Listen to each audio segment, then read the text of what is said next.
being empathetic forces you to not be an egotistic person, because if you are, you're not empathetic. So it's almost kind of like a parallel or hand in hand values, that you need to understand what others are going through.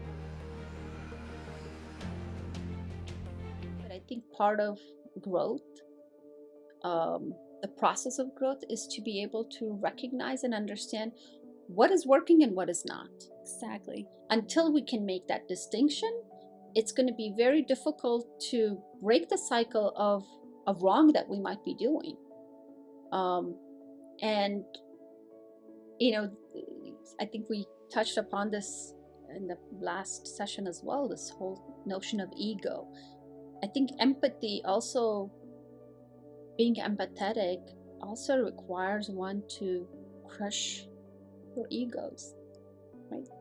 Because it's the ego that forces you to believe that you're better than the other, or that you're different, maybe more elevated, maybe in a different, better state than others. And once you crush that ego to say, no, I'm just the same human being in a different body, in a different context, in a different environment, but living and experiencing the same life that life has meant for now, what is it, 8 billion people? Yeah. That's what brings us back. And to tie it back to religion, one of the main purposes of all faiths, whether they're monotheistic or polytheistic, is to crush the ego. There's not a single religion, in my opinion, that promotes egoism or egotistic person.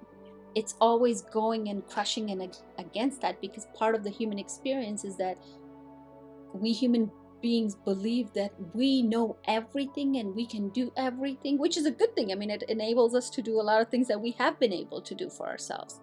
But at the same time, too much of that can also cause damage. And so being empathetic forces you to not be an egotistic person, because if you are, you're not empathetic. So it's almost kind of like a parallel or hand in hand values, that you need to understand what others are going through to be able to understand them. And particularly if you're in a leadership position or in the position of being able to assist others, how wonderful it will be, Amber. Think about it.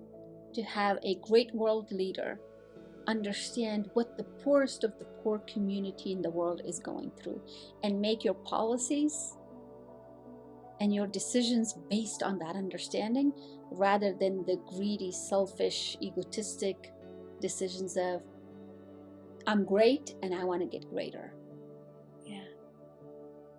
We often talk about it as using ego as a tool and not a weapon, right? Because ego helps you identify your individuality in many ways.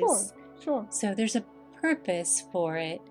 But when it starts driving your bus, when it starts Which saying, often it does. Yeah, it's like, not only am I an individual, but I am the greatest individual. Right. Or it can go the opposite way and be so like, I'm not worthy of anything.